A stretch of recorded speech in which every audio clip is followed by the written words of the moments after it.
We need some new types of politicians in Ottawa, politicians that understand that there is a very negative perception of government in Canada. Canadians seem to be screaming out for integrity in Ottawa in order to actually transform this country. Is that what you're seeing?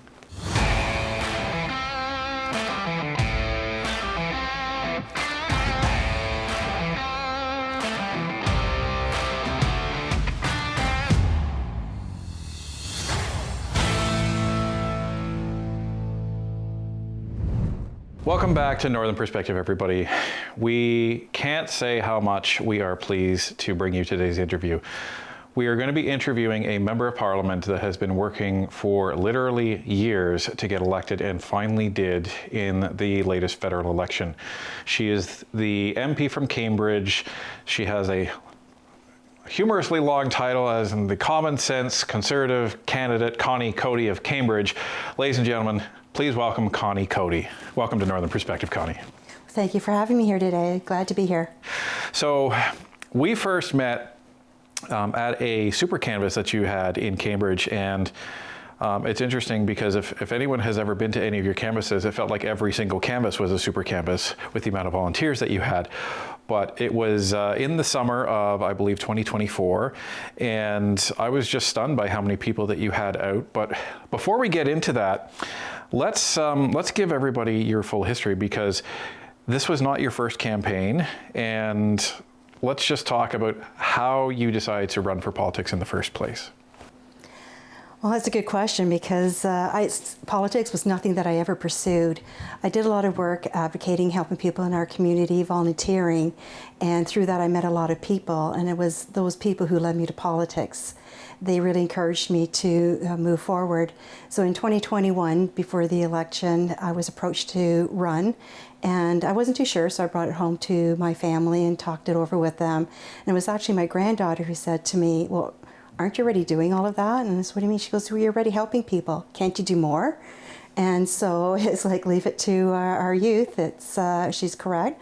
So I ran in the 2021 election, and I was basically acclaimed as the candidate a month before the writ was dropped. So there was not really a lot of time for planning or learning. And we went through that whole process, and it was really close. It was 1,900 votes that I lost by, and I realized that it's somewhere that I could do a lot of work, and so I continued to pursue it and ran in the 2025 election. And you actually left your job to focus on that, and were you on sabbatical when the 2021 election happened, or did that transition to you leaving your job afterwards? How did that come down? I took some time off to care for my dad, who was not well at the time, and through that's where I really increased a lot of my volunteer work and helping out in the community, and so that's how it came about. And then after running the 2021 election, I realized that that's where my passion is, helping people, and I could do more. So I concentrated a lot on working on rebuilding the board in Cambridge and getting the Conservative message out there. And this is something that, we saw when we interviewed Ned Carrick recently, is that you both had very similar paths in that you both ran in the 2021 election. You both didn't lose by much, and it seemed that both of you just got the bug that I can do this. I can flip this riding, and you ended up just putting your head down and working hard for literally almost 4 years to actually get to the next election. What was that like, going from narrowly missing the seat in 2021 to then getting back to work for what ended up being the 2025 election? Well, we never knew when the election was going to happen again. There was a lot of things going on, non-confidence votes, everything was happening. We had the leadership race, so I was very active helping with the leadership race. Then there was a municipal election that happened. It was more the 2 years up to this election that I was really working hard, concentrating, raising money for our board, and getting out there, door knocking. We reached to, over 80,000 doors overall, my team and myself. So there was a lot of houses we've knocked on, and that's rain, snow, hail. And I can attest to that because you were out on some cold days with you and your volunteers. But no one complained about the weather, that's for sure. Everyone was just ready to go. And then leading up to the election on April 28th, were you nervous that day? Were you excited? Were you numb? What was going through your head? Oh, there's a lot of emotions that go through through a candidate on election day. You start off and you're going out there, and it's not till the numbers start coming in that you realize, when you see yourself on the TV and the numbers are increasing, that it looks like you're going to win this. And it seems so surreal when you're watching yourself on TV and seeing the numbers, and when they actually announce you win, you just kind of, after all the years working and door knocking, it's really hard to stop or change the pace. Like the next morning I woke up and it's like, okay, got to get up, door knocking. And it's like, so it's really hard to change what you've been doing for so long, and it's really hard to believe. But once the election's done, basically it's okay, what's the next step? We got to start, move on, and get going. And what was it like stepping onto Parliament Hill for the first time as an MP? An amazing feeling. It's quite different from just a visit. I remember the first time that I used my pass to get into the House of Commons, and I walked in there, and it was just myself and another MP. We walked in together and we looked around, and you realize this is where law is made, legislation, democracy, and it's such an overwhelming feeling that you have to know that you're going to be part of it. And the reality is it's only a few people out of the millions of people in Canada that actually sit in the House. So it's a very overwhelming sensation that you feel.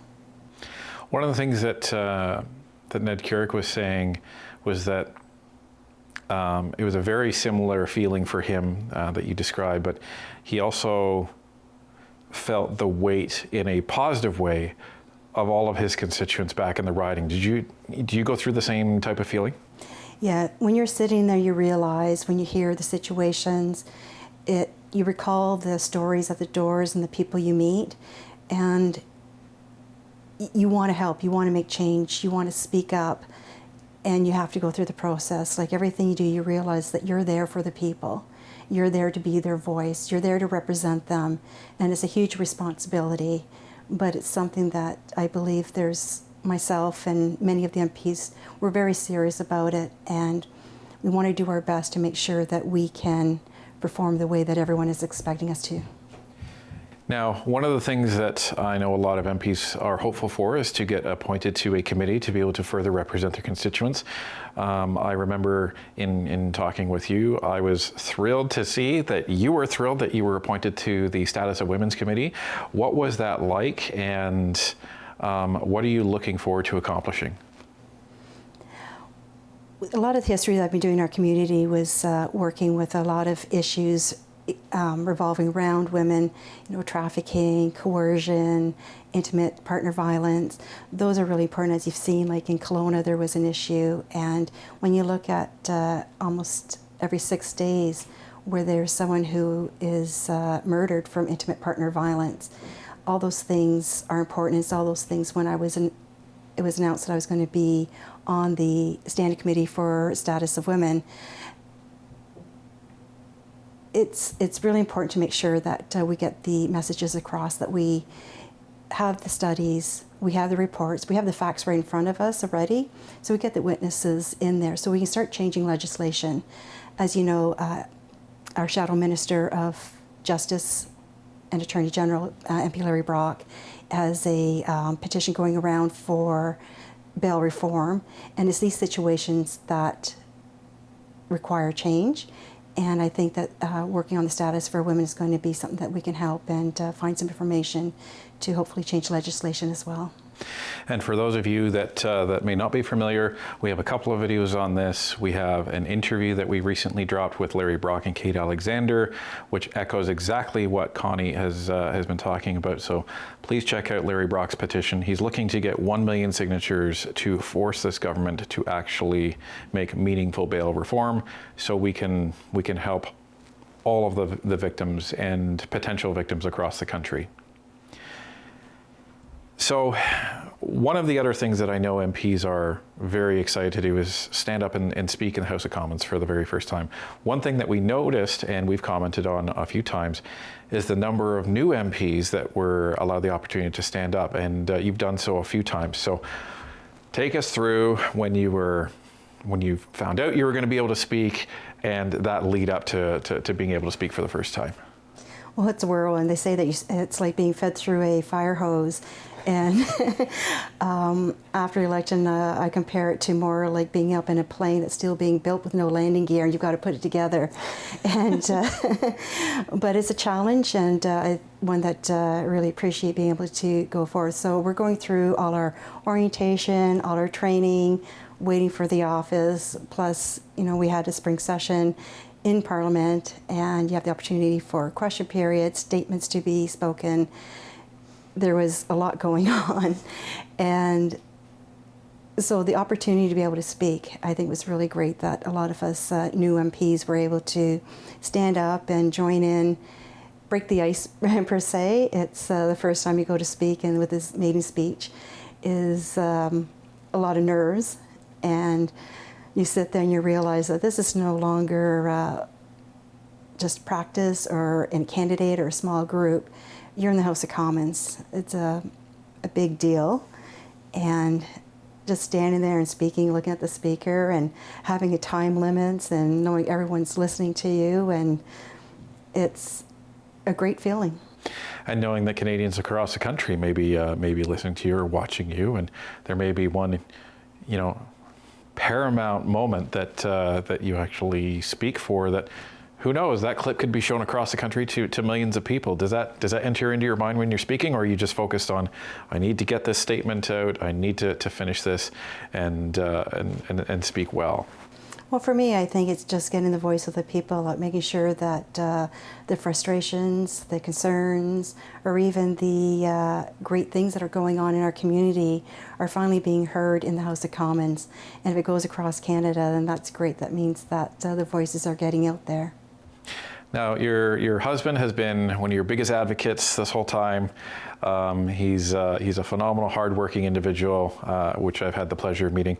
What's been his experience with you now in Ottawa, which together you planned on this for over 4 years, and now it's finally happened? It's a big change, and I'm so appreciative that I have such a loving, supportive family, a husband that is 110% behind me. He's the one that always pushes me. When I get tired, he keeps me going. When he always makes sure that he's got my back, and that, I think, is worth a lot. And he's so proud of me. Being in Parliament and going there, he keeps on saying about how great it is that I'm there and how much he supports me, and every day he tells me how proud he is of me, and that's the type of relationship that I wouldn't trade in for anything, and to know that he's always there. And we hear that from every politician that we speak to, that they could not do it without the support of their family, and whether they've been there for 20 years, whether they've been there for 6 months, that narrative seems to be the same. You need a very strong support base to be a member of Parliament. And sounds like from what you're saying, you completely agree with that. Yeah, there's a huge time commitment, and to know that you got to balance family with the responsibilities sometimes can be difficult. And with the support of family, it does get done. And with the team that is now in Ottawa from the Conservatives, virtually every MP that was sent, it's basically sending having the entire team made up of all stars is what we kind of describe this as. What is it like now, instead of being on the perimeter and watching these people in Parliament? What is it like now being literally in the trenches with them? A lot different. I have to say, as a new MP, the existing MPs, they've been great, coaching, helping, guiding, supporting. Just that whole atmosphere in the House of Commons has been amazing. Such a great group of new MPs have joined in. There's such excitement, and I think it's going to continue in the new session. And what's your favorite part of being an MP? meeting the people, talking to them, and knowing that some of the things that I can do to bring forward can hopefully bring change. And what do you think is the most difficult part so far of being an MP? Being away from family, having to miss certain events and stuff like that, I can only imagine what it's like for MPs that have younger children. To be away from them, you might have to change a schedule of a birthday or a special dinner, and so that could be difficult at times. Now, for people that are thinking, you know what, I want to make change. I want to help make Canada a better place. I want to run in a future election. Given that you've been through two, and one was trial by fire, as you mentioned, the other one you were able to, really understand and plan for, what would your advice to them be? Look into it carefully, go to Parliament, sit into some parliamentary committees, see what's going on, talk to your family, and make sure that it's something that you really want to do. Politics doesn't move fast, and if you're looking for quick change, it's not going to happen. It could create frustration. So you've got to make sure there's a lot of commitment, a lot of time commitment, and you've got to be able to go there and talk to the people, door knock, in all types of weather, and be there. And to people that are thinking, you know what, I'm just one person, I can't really make a difference. Based on your experience with all of your volunteers, what would you say to those people that, they want change, but they don't seem to think that just them are going to be able to, really help in any way? Well, to create a group, it starts with one person, and then there's two, and then there's more. And so you have to have the attitude that somebody has to start. And I know for my volunteers, there's a great group of people, and the same thing happened. And even if you want to make change, but you don't feel comfortable running for any type of political position, there's volunteering, there's working at the EDAs, there's lots of other opportunities that you can do to help, like volunteering and helping out an MP in their office or the local EDAs. Those are all opportunities where you can still be part of the change within the community. One of the things that we were talking about leading up to the election is we need some new types of politicians in Ottawa, politicians that understand that there is a very negative perception of government in Canada, that there's a lot of mistrust in the government, and a lot of people think that, they're all the same and the corruption is going to continue. Would you say now, having sat in for at least part of a session, that new breed has been brought into Ottawa with a lot of these new candidates and even the candidates that were there? Because Canadians seem to be screaming out for integrity in Ottawa in order to actually transform this country. Is that what you're seeing? I do see that. Like talking to the MPs that were there before and the new ones, the unity that we have within our own caucus, as well as the want and desire to help the people, it's sincerity, it's a lot of care and a lot of compassion and a lot of hard work. And there's always people who are going to feel distrust or question, but there's a lot to do with process that happens and due diligence that you have to go through. There's some things that we can do, some things we can't, and it's a matter of how fast or how slow things move forward. But overall, everyone really wants to do well for their community and for Canada. Well, and we've had the privilege of getting to know you a little bit over the campaign and since last summer, and we can say that you exemplify, I think, that new breed of politician that we need. Hardworking, integrity, and they take the voices of their community into Parliament every single day. Connie, thank you for running, thank you for winning, and thank you for coming on Northern Perspective today. And thank you for having me.